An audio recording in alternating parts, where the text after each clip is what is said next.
والوزراء والمسؤولين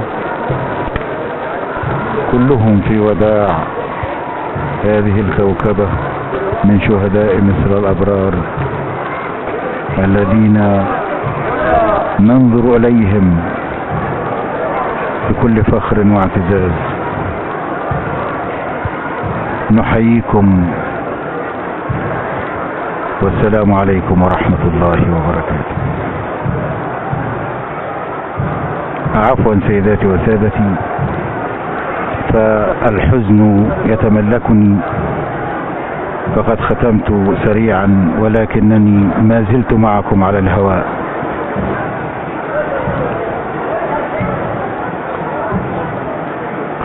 كما تشاهدون أن المصريين خرجوا أيضا لوداع شهدائهم، كل المصريين الذين اصطفوا من الجانبين لوداع شهدائهم الذين راحوا ضحية عملية غادرة لن تنساها مصر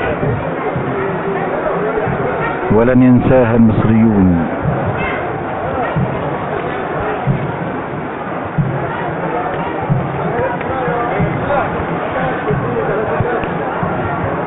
أعزائي المشاهدين،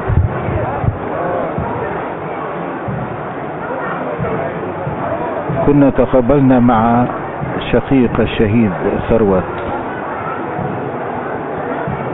الذي قال أن من قتل أخي جبان.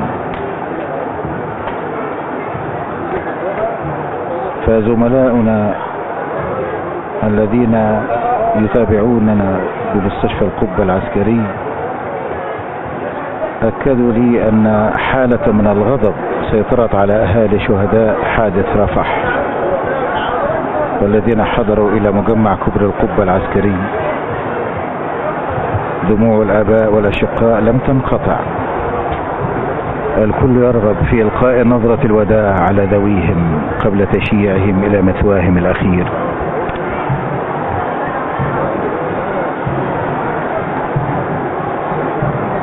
شهيد آخر، شهيد الدقهلية الذي كان يستعد لإتمام خطوبته في العيد،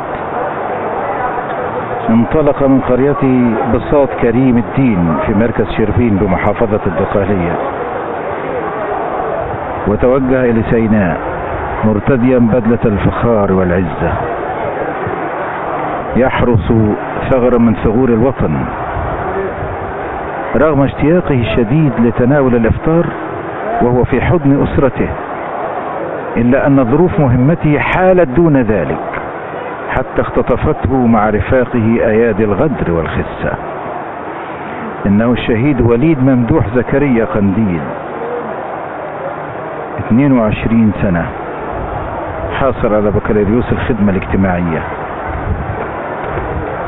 الخبر الحزين بلغ أسرته متأخرا، فتحولت قريته لمأتم مفتوح.